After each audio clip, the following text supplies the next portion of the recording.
concerning this, I would like to recall what is about, what strategy execution is about. As we say, as we try to outline, is a job for all management team.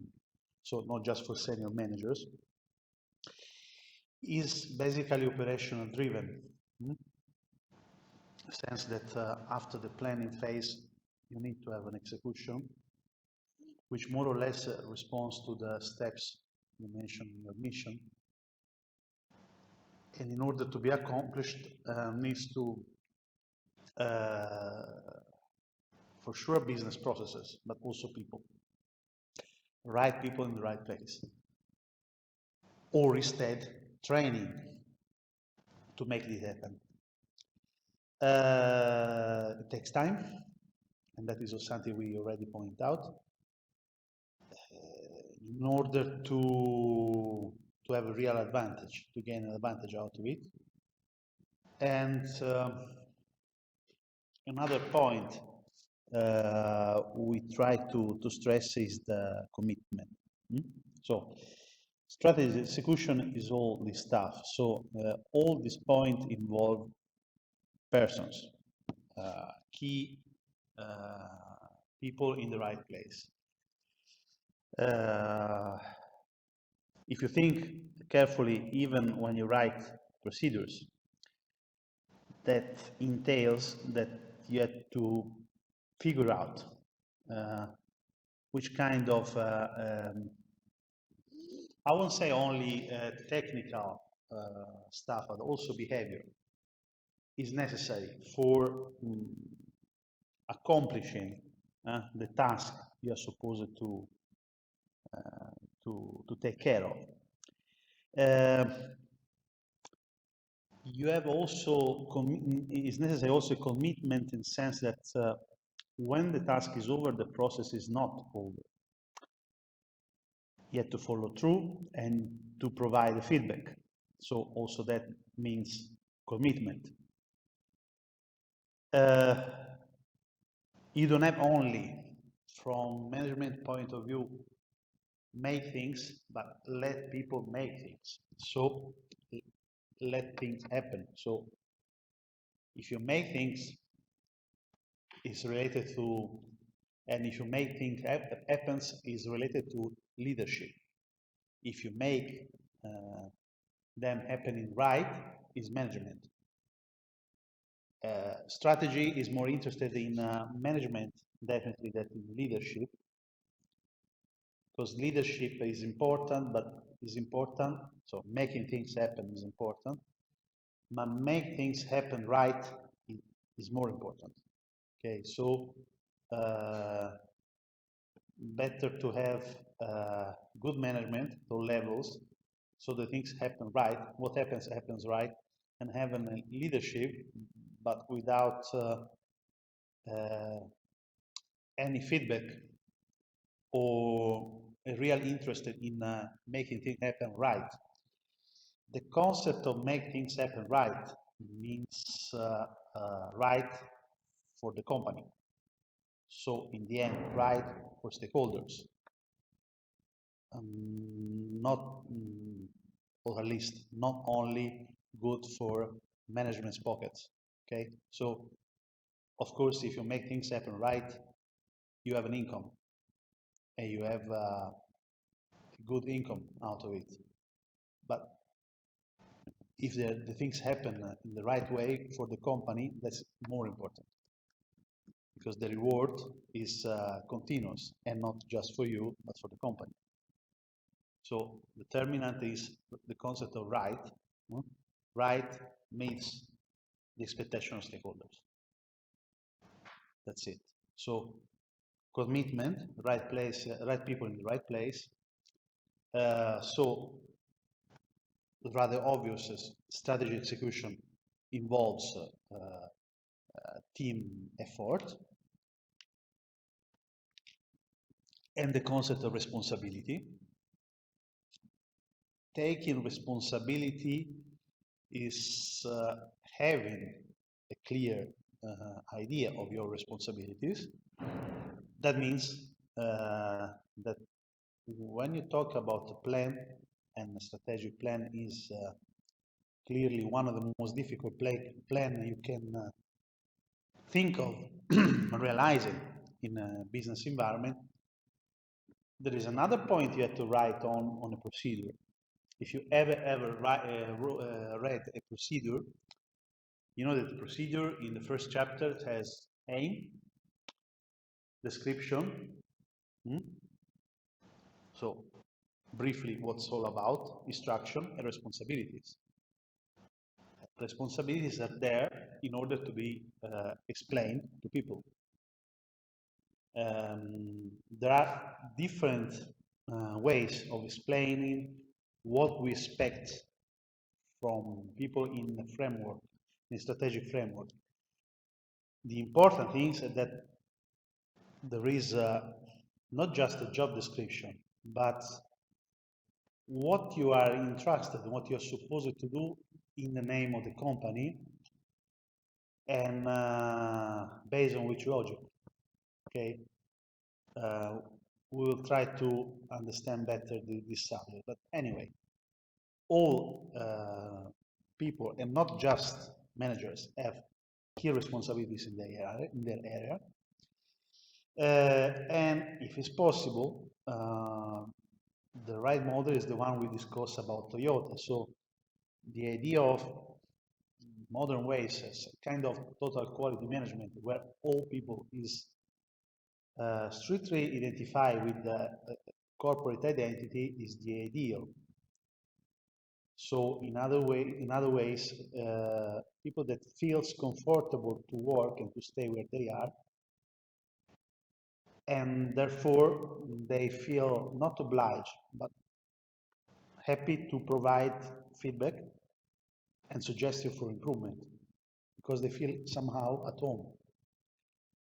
That is not only theoretical, it's important because if you consider how much time a person, human being, spends at home, at work, it's a remarkable time in our life. So having a comfortable atmosphere, it's important. It provides a good environment for strategic implementation. That explains why next to next to customer satisfaction reports, almost all the reporting initiative on corporate social responsibility, and in general the evaluation strategic plan, ask to the company when is evaluated if the company have ever performed an employee satisfaction index and analysis. Because we know beforehand that if the employee satisfaction is high, you may ask to them this original feedback. If employee satisfaction is not high and is accompanied by other indexes that are not really comfortable for the company, so high turnover, for instance, very high level of claims,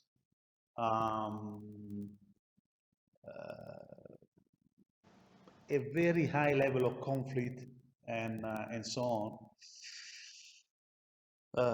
Probably the organization is not mature for a real strategic plan. First, need to be solved problems concerning the working environment.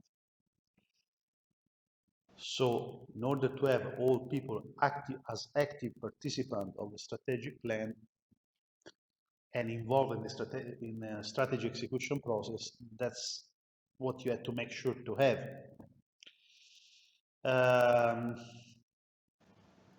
Very often, concerning that, from the point of view of human resources, we say, oh, it's very simple. The organization has to staff its offices, its facilities, with managers, employees, capable of executing the strategy. It sounds very simple, but it's not very simple, of course.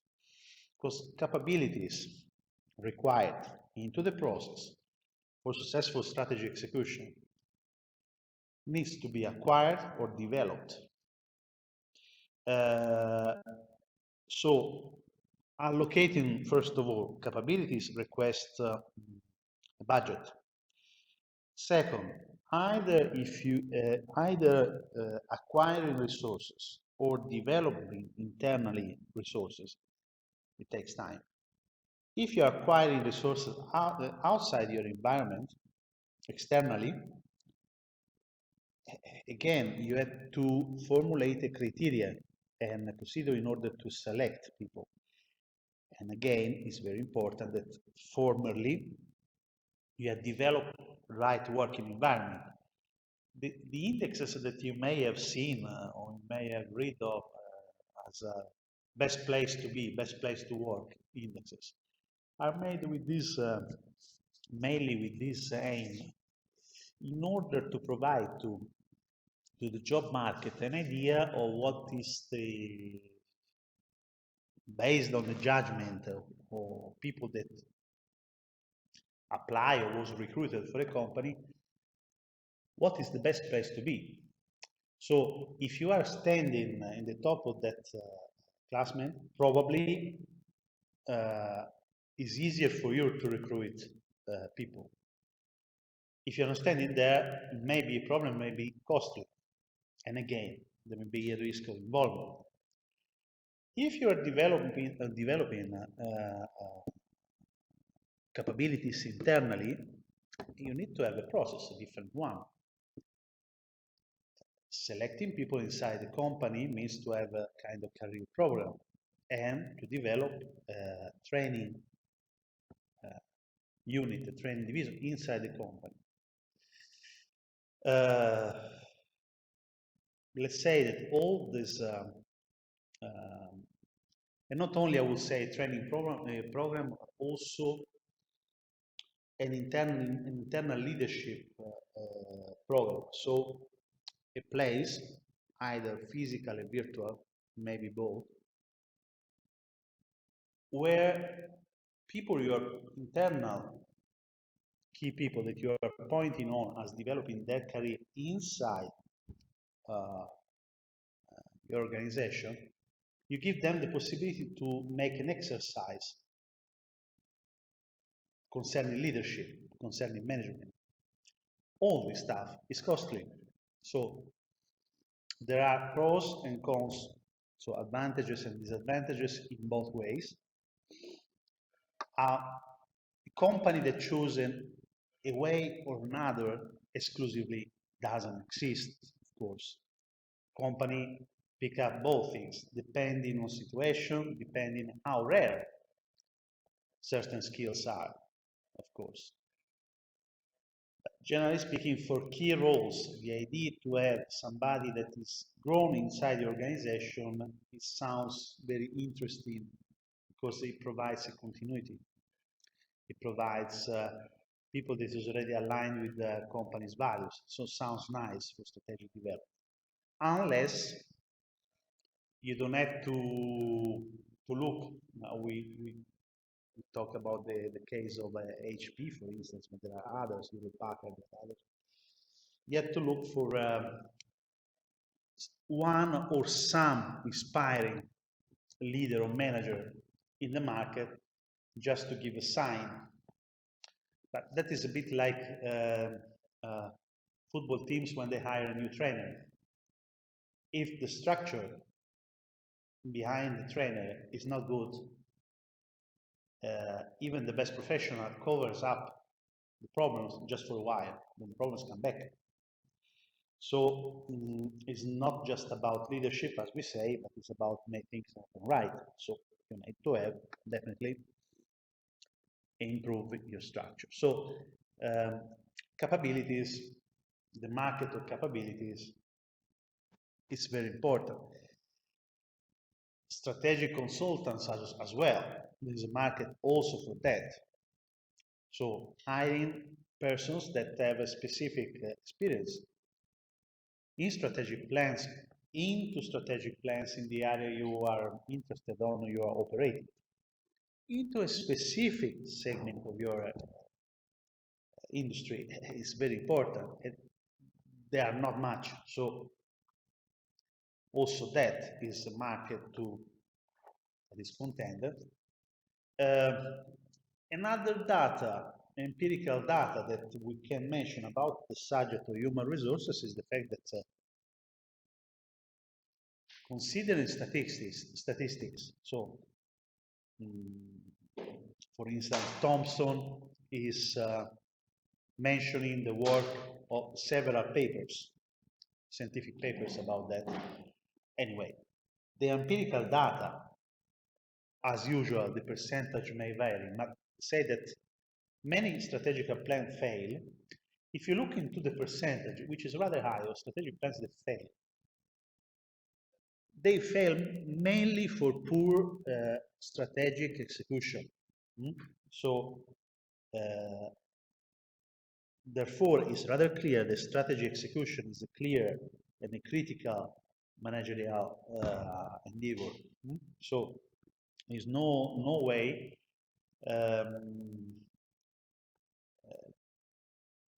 to say things. We may say it's a bit extreme to say,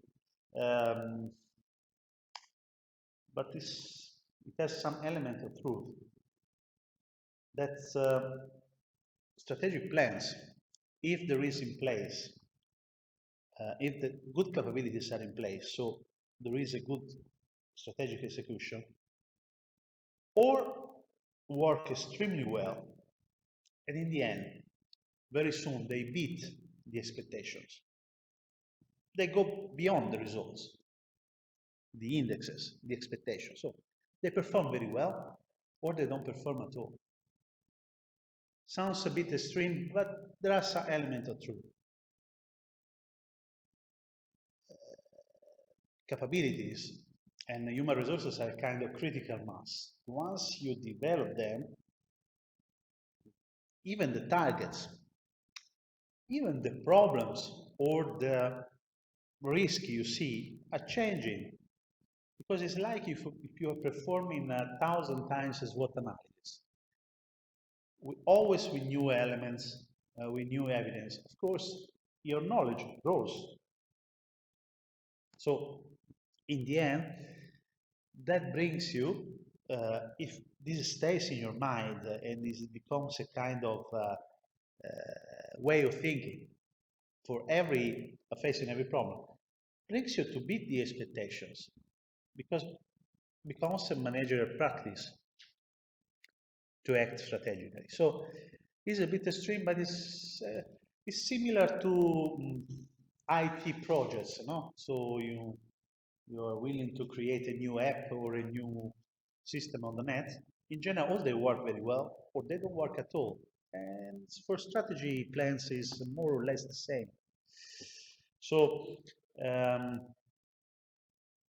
another thing that we may say that is that not only they may beat the expectations, but somehow there is a strategic plan that works starts to mirror company identity.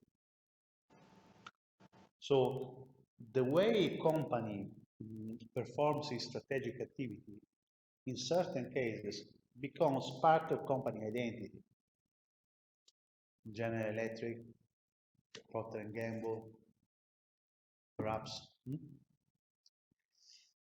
becomes something that is highly recognizable, the way of acting and the strategic picture. So, concerning human resources, what does it mean in practical? We talk about hiring or developing internally capabilities. That means a word that is called staffing. So you have to staff the organization at all ranks, all levels. Developing, because even if you are hiring persons, there is a moment very early where you have to be next to them and to teach them and to to provide them all the right indications in order to apply the capabilities, because their capabilities are general, then they need to be specific and mature. For doing that, is not that even if you hire the most skilled person, he right away can work into the organization in its time in order to be accompanied into the process. Staffing what? Staffing an organizational chart. So the organizational structure brings to another word, which is structuring. You need a structure. Either if the structure is highly vertical with a lot of different levels, or horizontal, so with very few levels. Somebody tried to measure an interesting parameter, which is the time that, for instance, an email containing a suggestion, CEO of the company, suggestion raised by somebody that stays at the bottom, at the real bottom of the organizational chart. Let's imagine an employee. So the time that the mail makes from the lowest level of the organization to reach the CEO office, if you ever reach the CEO office, because sometimes there are even filters. This time is interesting because it gives an idea of how much a feedback science takes to cross what? A structure. Every company is a structure. This time tells us something about the flexibility, and if the company is able to timely respond to external problems, to react. It's not the only parameter, of course.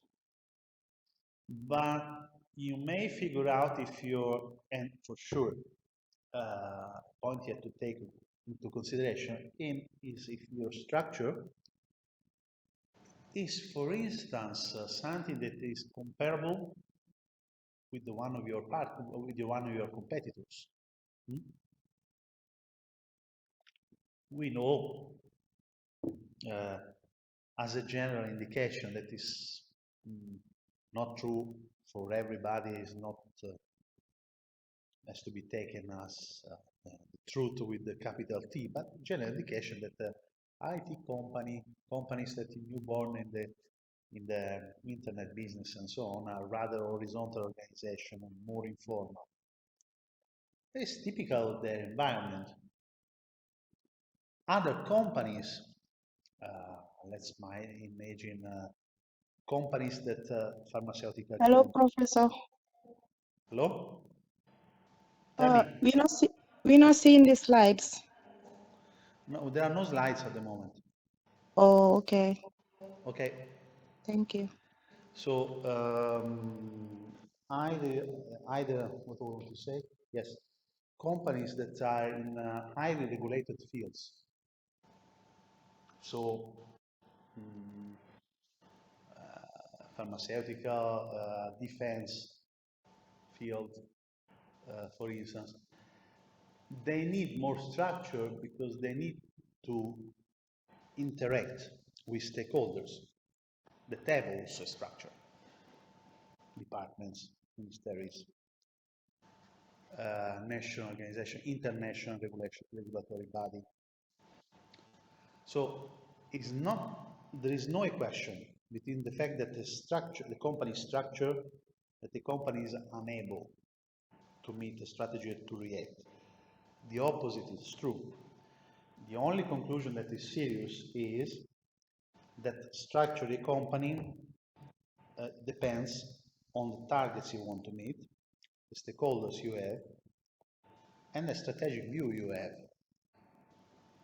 Authority is not negative. If is what we just said, not making things happen, but making things happen right. The word right makes a difference. So Structuring is not bad, it's necessary. As for every strategic expert, you may copy a structure that seems nice for you, effective. You may copy even a business model, but then to adapt to the circumstances. That is very important. So, staffing, acquiring and developing, or making stronger the organization, and structuring the organization and work effort. Those are the areas I want to point you as important. In all these processes, as well as the target is multitasking, because in order to evaluate a manager or a technician or both things, you can be alone, because a manager is not only a leader, needs to be prepared. A good technical person needs to be capable to work inside the organization, so to meet not only the technical expectation, but also the organization expectation. This work of structuring, reinforcing, staffing, acquiring, structuring the organization, it's definitely multitasking work. So there, next to the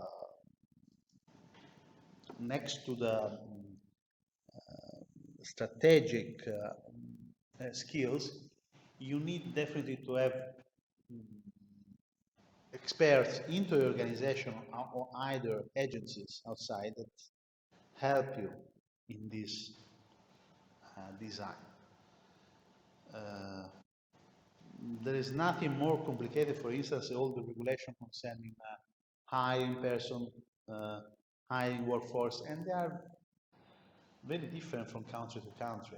So you need to have experts for that. It's extremely important and sophisticated area.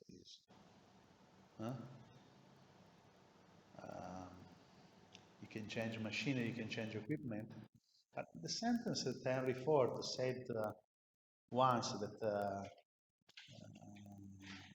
if our plants are bombed, I don't care, but give me my people, may sound as a slogan, but it has certainly elements of truth, because people is a key component. And the sentence was said by a person that was producing objects, cars. Imagine nowadays with companies that are knowledge companies that are providing and offering services. So it's even more true. So people is an area to invest.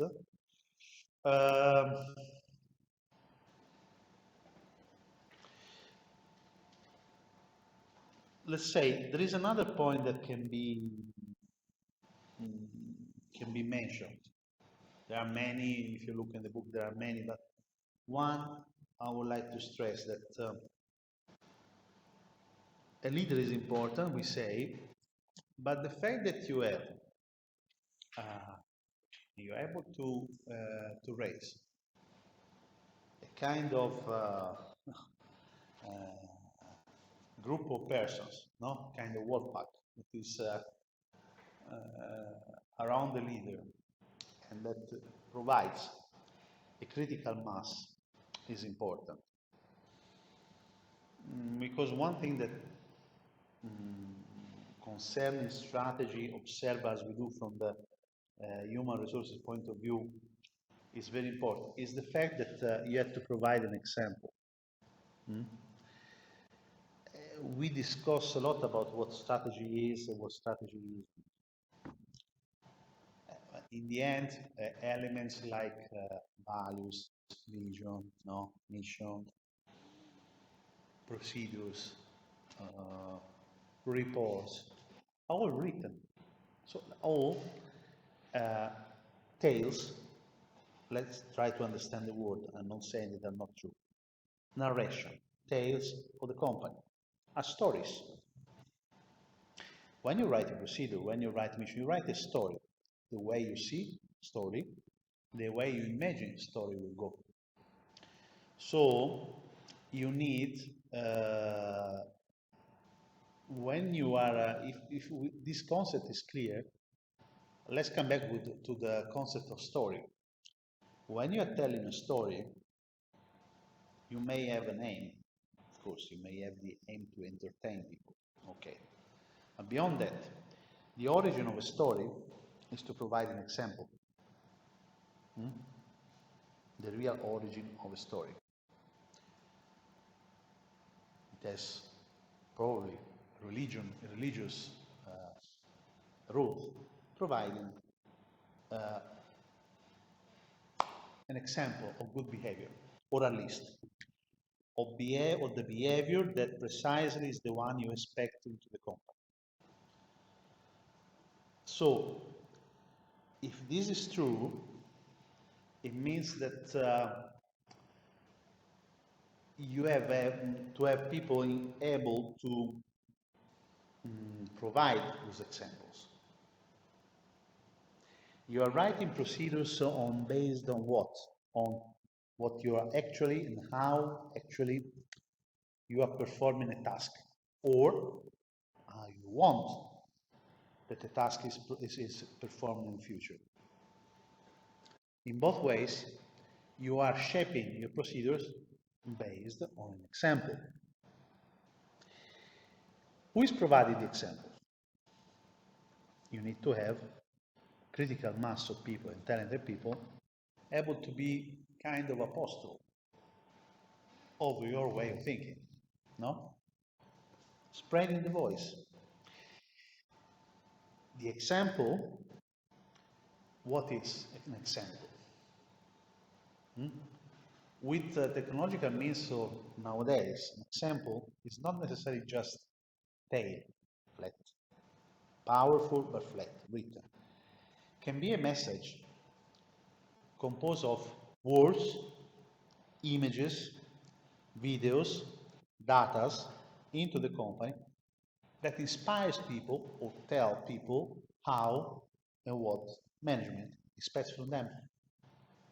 So strategy from that point of view is necessarily a narration, a tale of the company. And a tale works if you have good examples, good stories to tell to people.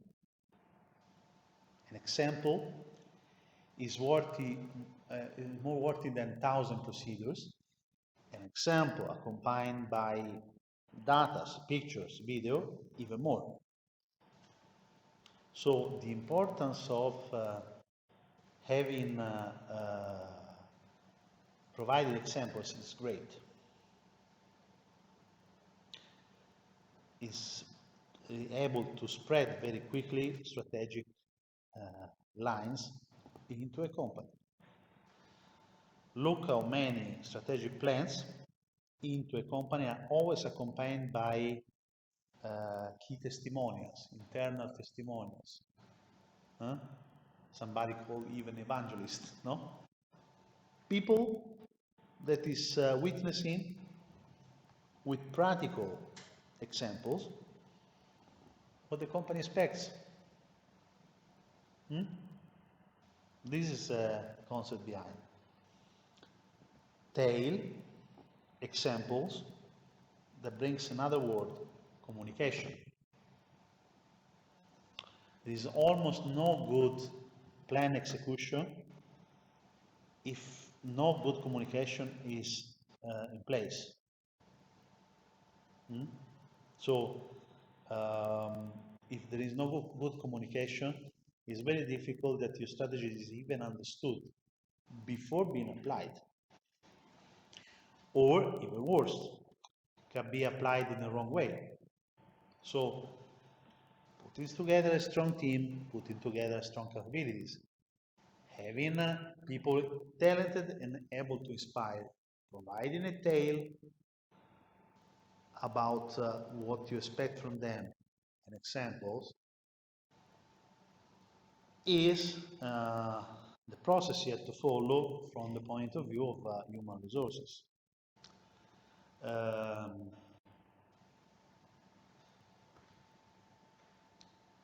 Another elements of truth from the point of view of empirical evidence, no, is that in that sense, if you are able to invest even more money by the beginning, so building an efficient company's talent base, building up on intellectual capital in the right way, it leads to delivering good strategy execution more than to come back with investments in the running phase or afterwards, just because you need to correct the application of strategy, just because the resources at the very beginning were not enough. In other words, we very often discuss that strategy is about time. This time, it doesn't run in the same way during strategy execution, no? It runs extremely slow when you're planning, because it stays in your mind. Of course, you may have an expiring date for that, but it's something that stays in your mind. It's no more than an idea. When it comes to the execution, you have targets. So the time runs very fast. So it's rather clear that it's much better, it's much more reasonable to invest real money at the beginning when you have time to select people, to train people, than to make additional investments afterwards. And another empirical evidence is that what is yielding more money, say more companies' value, let's say it more precisely, in long term, where long terms means 5 years, 10 years. Investment in human resources, more than investment in capital projects. So it's not that capital project or financial area is not important. The contrary is true. But what reinforces the company and gives even a wider perspective to make financial and capital projects is developing human resources. Companies in identity, in the end. You have been studying marketing, so perhaps you agree with me. It's made of two things. One is identifying brand or product.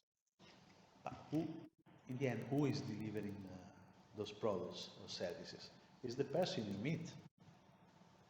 An assistant, technician, a manager, somebody you deal with, which is representing the company.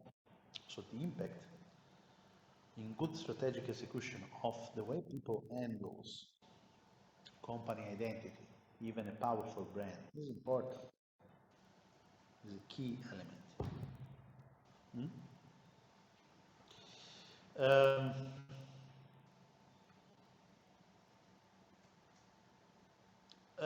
A way a bit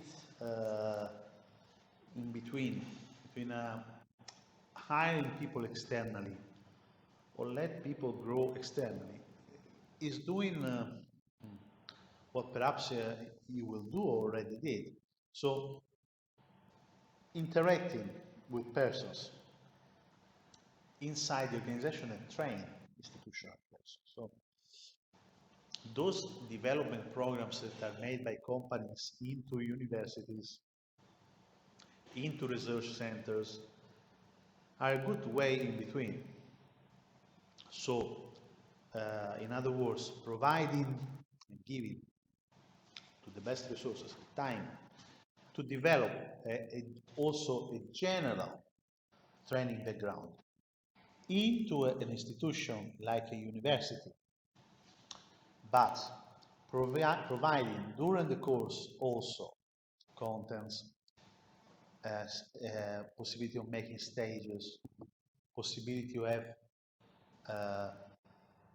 times of where you can alternate working experience with study, is a way to do somehow both things.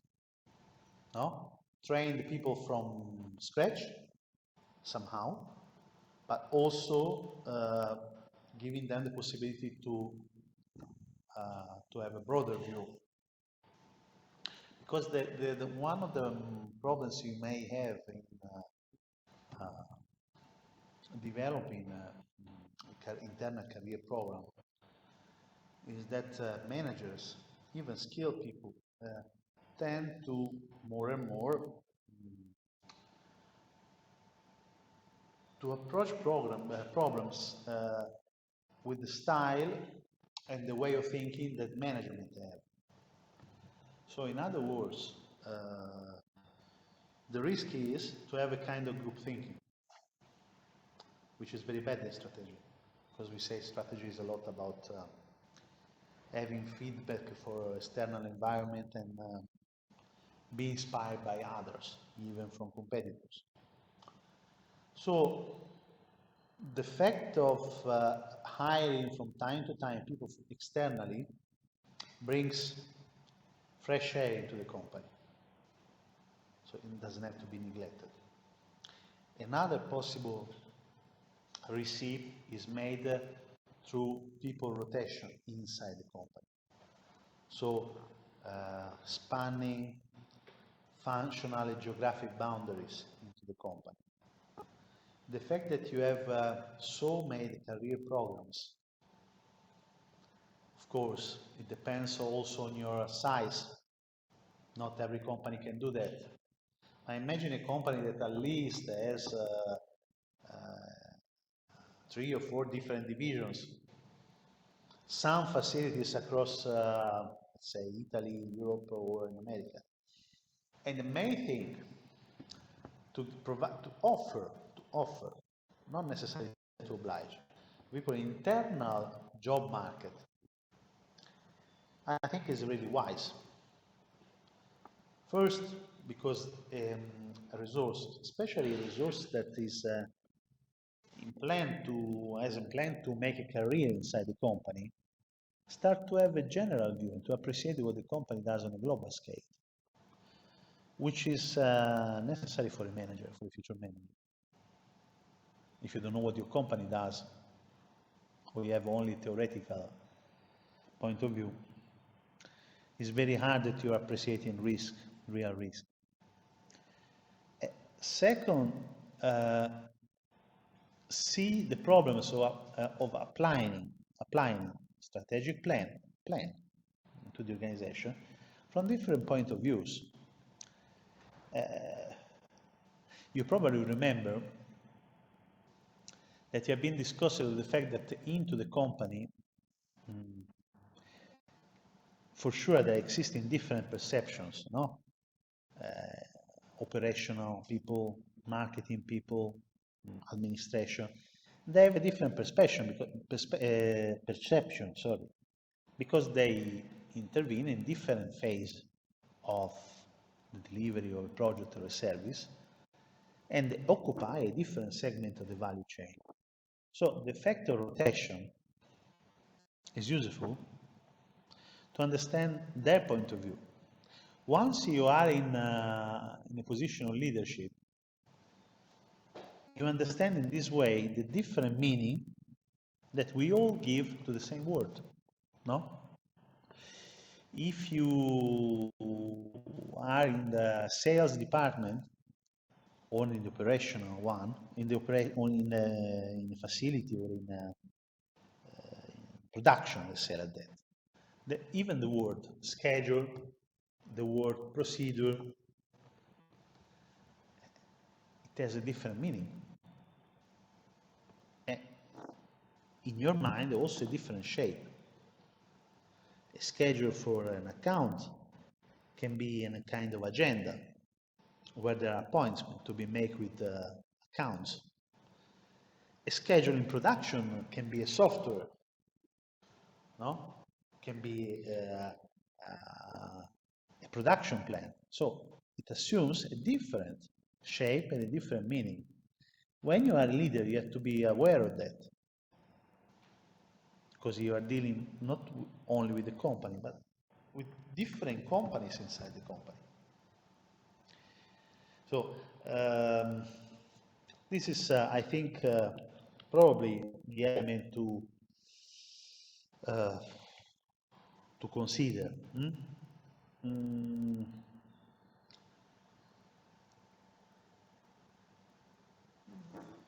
How to develop resources internally? Sometimes we talk about career programs. What career programs are in the end? Those are programs where the contents, so the important contents are provided by people into the company that is accompanying new resources. They can assume different shapes, especially for high performance, for career programs. It can be like, for instance, in law firms, a kind of mentorship. It's very typical also in accountancy, no? A mentor, who is a mentor? A mentor is a senior executive of the company, which is mentoring, so is accompanying and trying to smooth the difficulties that the new talent has in meeting companies' regulation, understanding the situation, in order to make quicker and more efficient its progress into the company. Or can be also sponsorship, which is a bit different. Let's say is more giving the possibility to promising element into the organization to develop certain capacities even in a direction that is not the one that the company may figure out beforehand. For instance, a venture program or a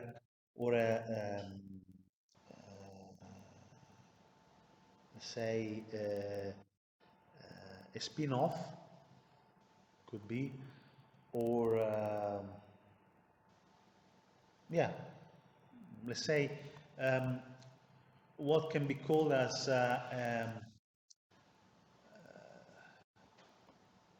entrepreneurial program into the organization is something that many companies do. So the possibility, in other words, to give to a resource a budget in order to develop her own ideas into the company. Very common example that is very often quoted is the one of Post-it, you know, the stickers, Post-it, no? That is the 3M product, the company's 3M. And the Post-it product comes from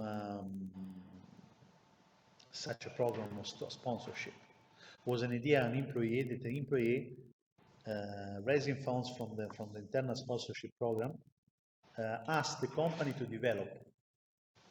So he created a company inside the company in order, just because he thought that that product, the new product, that was basically a mistake during the research process of the company, could be, as in fact was, everybody uses Post-it, no? A promising product into the market. So sponsorship, mentorship, training programs, special programs for high performers. All this stuff is extremely useful and important. If it's clear the scope and if the criteria in order to select people that is taking part to that is correct. Um, the fact that human resources are, if not the most important, one of the most important competitive assets, so is a kind of mantra in management and especially in strategy, no? So so important that in order to building up or raising the bar in order to acquire new capabilities, there are even companies that are available for partnerships, mergers and acquisitions, stuff like that, because it's a quick way in order to acquire a group of people able to bring into the company the right capabilities. A very good example is every time a company acquires a whole new company, a startup, not hiring some person, but acquiring the whole startup or acquiring from a research center, from a university sometimes, a whole group of researchers, because it needs to reach, even taking some risk in a very quick way, that critical mass we were talking about. So, seeing the fact that the group is a group of entrepreneurs, researchers, which is together performing very well, the best way is to translate, no, the whole group, the whole condition into the company, not making choice, the whole group. So sometimes mergers and acquisition are not done necessarily for financial reasons, for market growth reasons, but also for other reasons. And one good reason may be exactly that, relating to building critical resources and capabilities into the organization. It may be extremely good reason. There are risks. Potentially there are risks, yes. When you are hiring a startup, it depends on the condition you're doing that. The risk I see from the strategic point of view is not transforming the startuppers into employee. So even an acquisition, even a partnership should be done in a way that is either giving freedom. The more a person is talented, the more needs and wants freedom, no, to develop his talents, her talents, and not running the risk to make the startuppers, for instance, feel like if oh, well, now we are employees, so we have to obey to the company, we are not more an entrepreneur. Many companies, from the strategic point of view, wants exactly the opposite, so that in certain situations, in certain departments, people feel more entrepreneurs inside a company than employees or managers. The concept of sponsorship, or giving budgets to develop personal ideas, of course, meeting some criteria. It can be everything. It has to be in a line, or needs to be judged, of course. It's not money you waste. That is important because it keeps people responsible. It keeps people fresh in their mind. Because if you are partly also an entrepreneur, you have to face all, to go through all the organizational problems, in a smaller scale, of course, but all the organizational and strategic problems that the mother company has, the same. So having access to capability in this way is important. An alternative can be parenting, having a partnership, so not acquiring directly something, an organization, a company, but parenting, collaborating with them. It can be a way. It can be even viewed as a first step. So what you're doing, you are practically parenting with the company to see how it goes, and then maybe moving to a full integration. Anyway, could be an extremely wise idea if, especially if your ideas are not completely clear, if for any reason the step of merging or acquiring a company may be at the present time a risk that is too high or that is not worthy. You expect better conditions in order to perform the financial part of the operation. But if the collaboration, again, is conceived in the right way, that means, in that case, then you have to have an agreement, a contract that establishes the rules. Especially, I would say, I would say in that specific situation, rules that have to be clear in order to protect the know-how of the company. Human resources and capabilities are soft skills, contain a lot of informations and data which are extremely important, so especially in collaboration. So when you're dealing with groups that are not under your direct control, the only element of control you have is the contract. So in that sense is very important. But these are all ways you can have in order to have a path for developing capacities. So building new competencies and capabilities.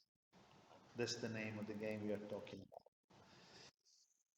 Competencies, capabilities.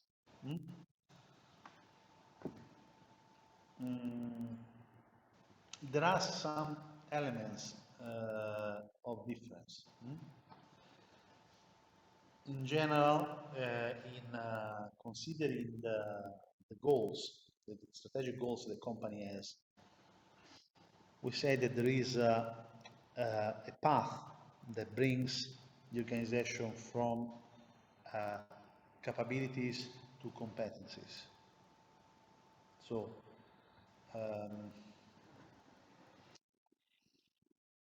the two words are not definitely synonymous in strategic terms. So the first thing you do in a strategic plan is figuring out, thinking strategically, about firm's knowledge and skills base. Then you look into the borders of your organization in order to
depends on the budget you have, of course, also on how important the capability is. Either forming or hiring competencies is costing a lot, and the only difference is the time scale.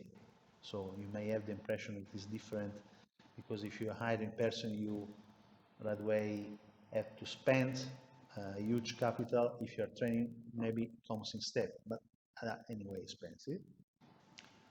So when you have a clear idea about the capabilities and you are implementing a strategic plan, you have to transform, you have to do another thing that we very often discuss. So you have a plan, you need to have goals, no? The goals, the targets you are willing to reach, transform capabilities into competencies. Capabilities are the base. You need to deliver a new product, and you have now a bunch of engineers, marketers, experts that may help you to reach the target. Now you need, according to targets you have in mind, to orientate those capabilities and transform into key competencies. Capability is generical, important but generical. The ability to do something, to know something. Key competencies is oriented to the target you have in mind. Capabilities stay your background. Competence need to be refreshed, needs to be updated, no? For instance, in a word, needs to be upgraded. Because the targets and the strategic targets of the organization are changing. So the fact that you are acquiring capabilities, you have a capabilities, you have a background, so you have a graduation, more than a graduation, a master, experience in the field, something that is clear, is your background. Competencies is what at the moment is orientating your capabilities to reach a target. Okay, so of course even capabilities need to be updated. You may from time to time needs to do courses in order to improve or enlarge your capabilities base. But competencies is what you deliver together in a group into a strategic plan because you want to reach a target. So it's not the generic ability of delivering a product or producing a product. Is the competency is producing and respecting a strategic plan a certain specific model of a product, meeting the company's target, deliver a performance. So that is the difference between the two words. So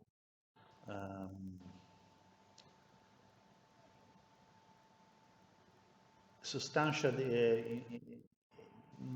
definition, because sometimes the company managers especially believe that just by the fact that you have good capabilities you have everything.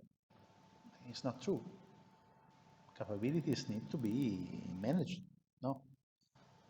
It's rather clear, it's rather logic. What I'm saying is even rather stupid if you want, but it's a base. It's sometimes, most of the times, it's not respected.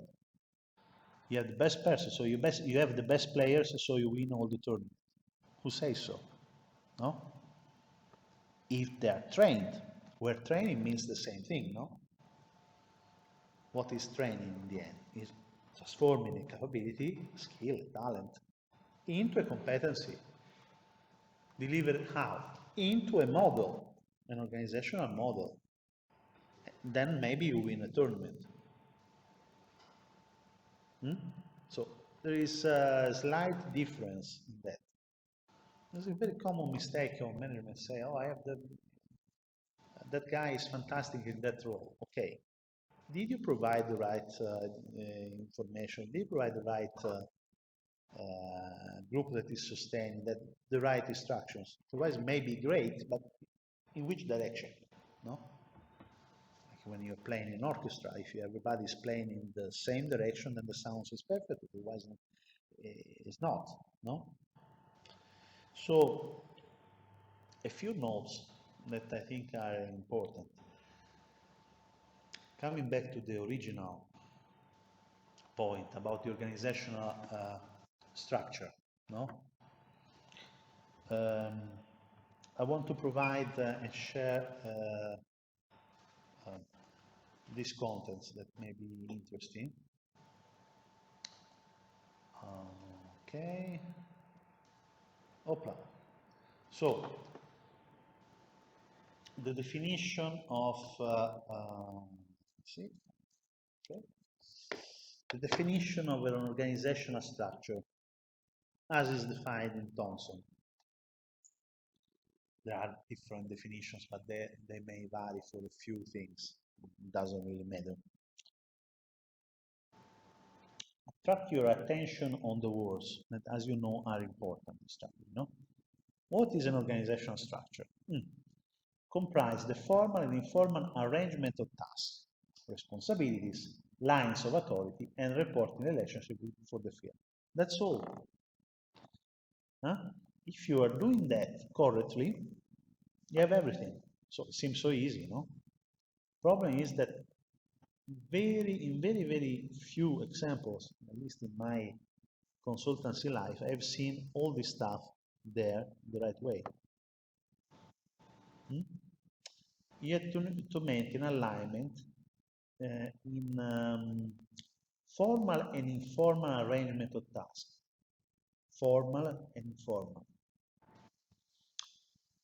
Formal and informal. Something that can be written, something that stays between the lines. Seems so irrelevant, but it's really relevant. Formal is a job description.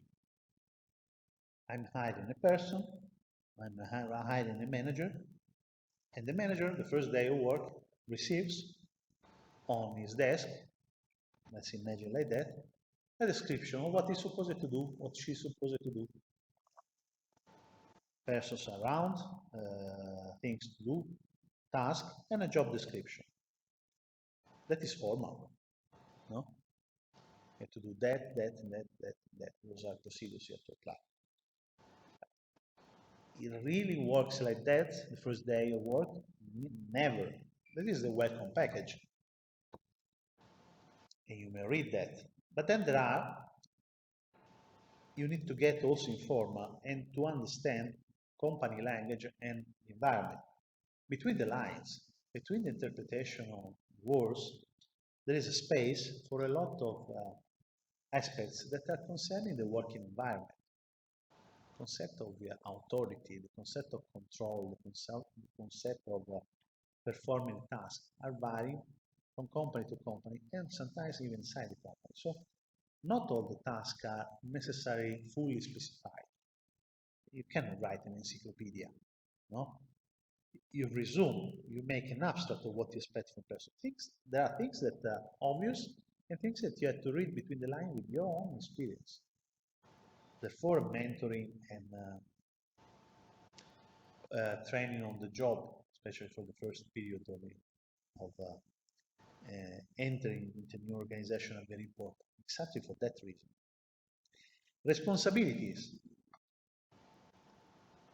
Strategy development is about responsibility. So in that organizational structure, I really expect that that person knows two things. Who he has or she has to take care of, and to who he has to report. Otherwise, you are losing the sense of your organization and structure. So that has to be clear. The reporting and the managing levels. And also the partners, because organizational models can be either divisional, functional, matricial, so can be different structure.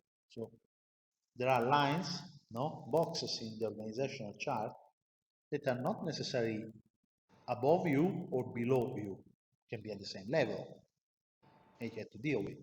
You have to know that.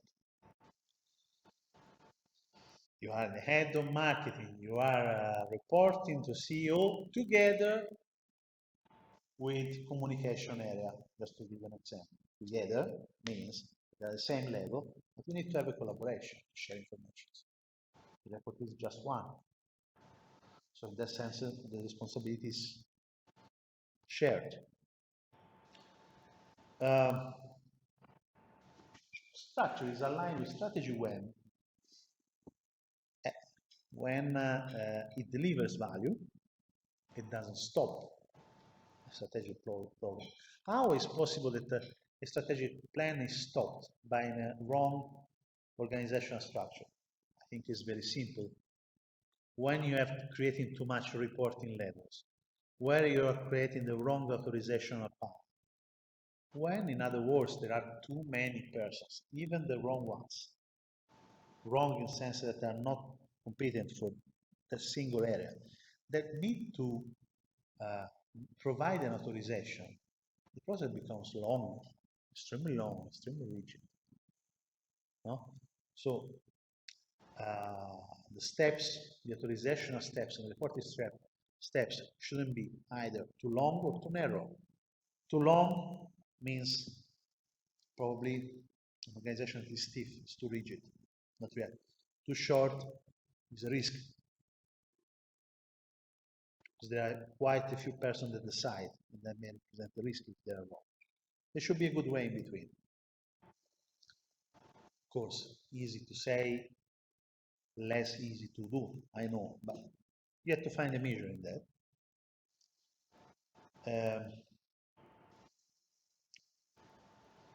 That, of course, is going to lower the cost of operation, no? In other words, you don't have to create a bureaucracy. You have to create operational efficiency. That's what it is. Without running the risk to have an autocratic organization when there is only one manager to manage the site. That is not only a risk. Sometimes goes even against the regulation. The regulation like Decree 231 of 2001 in Italy. So regulation that are a bit like SOX in the United States, so Sarbanes-Oxley Act, similar.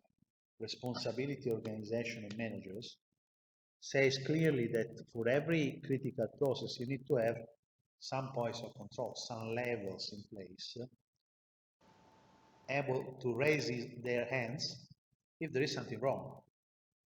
So if a process can be authorized by the same person who designed the process with just one signature, that's not good. What if this person is wrong? What if this person intentionally it brings the organization in jeopardy? Huh? So, okay, lowering the operational cost. It's also okay to have operational efficiency and control. In the American Army, we talk about command and control, no? Command is leadership. Control is also important. You cannot have only command. Provide reporting. And that explains the last line of the definition in the slide of organizational structure. Reporting relationships for the field. Look, the reporting organization are not hierarchical relationship necessarily. Hierarchy is one thing that is in the organizational chart. Reporting can be also spread in other ways. There are departments not hierarchically below or above your position, even not next to your position. It means, oh, it would be really important to have information so you are owner of. Why? Because they are precious for them. They help them in order to gain a general overview if the organization is performing in a certain way, yes or not. If what they are doing in another area is fitting with what you're doing. So reporting relationship may involve also area, departments, functions that are not necessarily next to you in the organizational chart, but they need to share some information. So don't see the two things as necessarily aligned. It's not, in other words, absolutely necessary that the reporting, the reports follow the lines that are connecting the dots, no? The squares in the organizational chart. Not necessarily. They can go horizontally, they can go diagonally, can go in different ways. There are reports, there are informations. Sometimes reserved, sometimes really extremely reserved information, but sometimes it needs to be shared. So the organizational structure needs to provide all this stuff. Is extremely important. Right? A few other notes that I would like to share. If it works. See, this is a definition of the formal edition. Is this okay? What about the organizational structure? I assume that you have seen several organizational charts in your students' life anyway.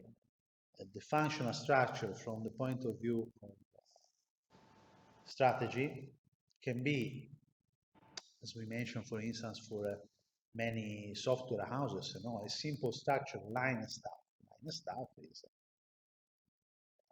there is a CEO, there are a group of managers, and then a staff and technicians with not so much operational levels. So very flat, very flexible. Then there are other possibilities. A functional structure is defined in this way. So organizing functional departments, you know, with department managers in charge who reports to the CEO. In general, functional structure have also a small corporate staff devoted to the functional area. It depends also in the dimensions of the organization, that in general could be true.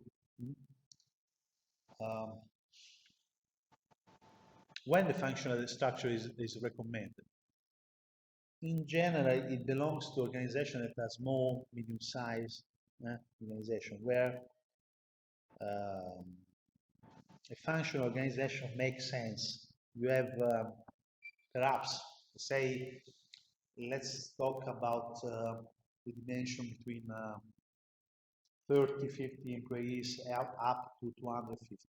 No? What is considered the small and medium-sized industry in Europe? 250. It's very reasonable to assume that in these situations, you may have one headquarter, a couple of other offices, branch offices, maybe a couple of facilities. But in the end, beyond the CEO of the company, the organization is in the end of quite a restricted number of managers. Maybe managers that are belonging to a family, managers that are there more or less since the foundation of the company. People that has a large experience, but not that much. So in general, these companies are concentrated, focused on quite a restricted number of persons. And each one of them has a key competency. So marketing, the traditional names, marketing, administration, or staff. Administration sometimes, most of the times, is now outsourced, so maybe an area that is called very often AFC, so administration, finance, and control. That is taking care of, let's say, of the upper part, the more strategic part of financial planning and administration, providing information to the outsourcer. which are elaborating the payments, the invoices, and so on. No? Then there is production, sometimes split in a logic of facilities. One facility as responsible. And then you have sales, then you have procurement. Again, procurement as the upper part, the upper layer of the activity, selecting suppliers. Not so much interested in taking care of invoices, taking care of the selection of good suppliers. So all these departments, in a very traditional way, have a responsible chief, which is reporting directly to the CEO. Next to the CEO, generally there is also staff, larger staff, which is taking care of what most of the times is called general affairs. It's very much possible the strategic plan is located in that area, no? At least at the beginning. So the area that is taking care of compliance, taking care of the internal quality programs. People, in other words, that have already rather large view of the organization, experience in writing procedures, experience in meeting regulations. So because of this nature, and because they are next to the CEO, which is representing the investors in the company, it's rather logic that the strategic plans begins in this environment, and then they have to deal with all the functional, they have the functional structure to work. If you move beyond this dimension, so you start to talk about medium or large or very large companies, then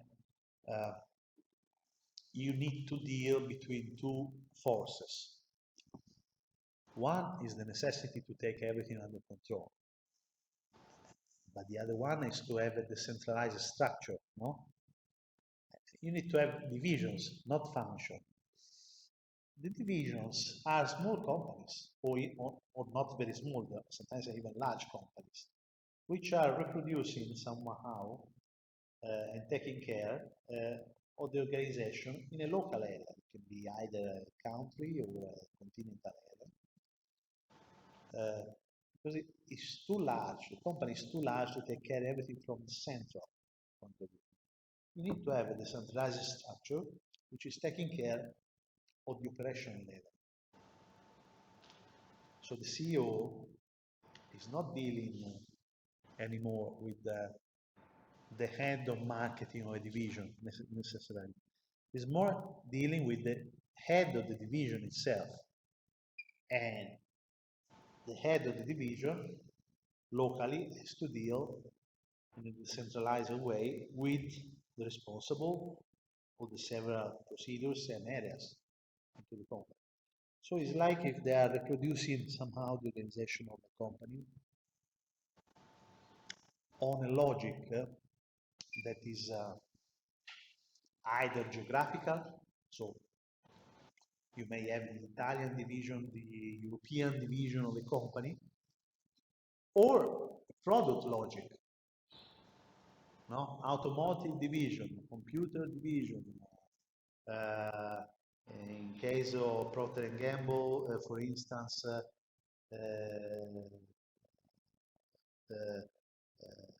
different divisions for cosmetics, for house announcers, for all the products they have. So they share, they respond to a logic of product, cluster of products. So not necessarily geographic area.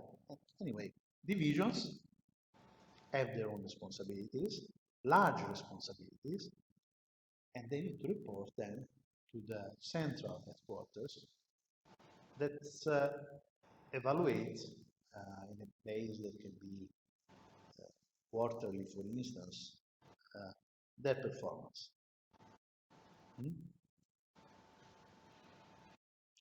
The headquarters have a specific task, as you can see, in order to meet the requested divisions uh, for providing support functions, uh, where the skills or the scale of investment which is requested by division is beyond the limits of autonomy that the division itself has. So for some investment or for issues that may have impact to the whole company is the headquarters which is taking care. It can be done at the local level. What is called the metric structure in the end is just an hybrid, no? In general, is something that is typical of a divisional model that feels somehow that this divisional logic, imagine an organization with this divided division that is taking care of cluster of different problems. At a certain moment, headquarters realize that there is too much division into the company. The borders are too high.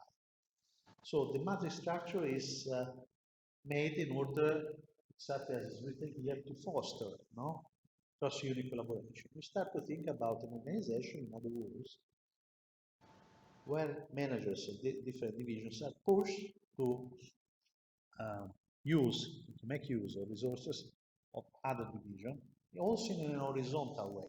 So they don't have to look only to the headquarters, also to formal collaborations, for instance, in cross-selling, in marketing initiative, in a way of arranging production in different facilities, in training programs, in career programs into the organization, in a horizontal way. They have to knock at the door of other divisions, not just the headquarters. It makes, or in certain circumstances, may be useful to make the organization talk again the same language, or to stress the concept of integration and corporate identity. It's more a theoretical definition than others. We say that the functional divisional structure are or line and staff organization are the most common way. So, of course, that brings a different concept of decision making, no? You may see from this sense of, well, we have been talking about the fact that strategy should be flexible and timely. So centralized decision making is better because it's everything in the end of top management. It's not true. Not necessarily. Again, it depends what you have in mind, how your dimension are, what we are talking about as a strategic target. So a good system of authority delegation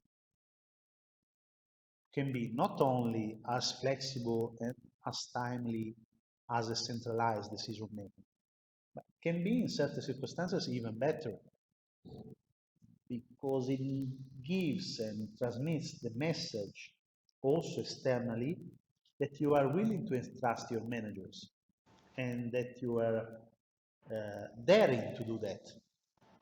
And you are daring to do that because you know you can do. So you have faith and you have trust into your organization. So not necessarily one approach is better than the other. And concerning the example I provided previously, the times a message from bottom takes to cross the organization and reach the CEO office, an email, I would say, yes, an organization able to provide the feedback in a few days would be perfect. But let me say, the important is to provide the right message, even if it takes longer, to make sure that the informations are read, are classified, are analyzed. If it takes a bit longer, it doesn't really make so much, most of the times. What is matter that finally a message is able to reach the competent person in a reasonable amount of time. Okay, so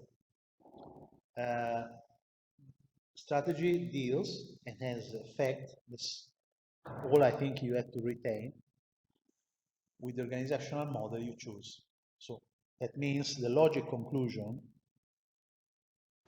that you may be pushed to change the organizational model. So for instance, shifting from functional to a line of staff or from a functional to a divisional model, because your strategy needs an upgrade. So don't read the organizational chart as something that's necessary as another document.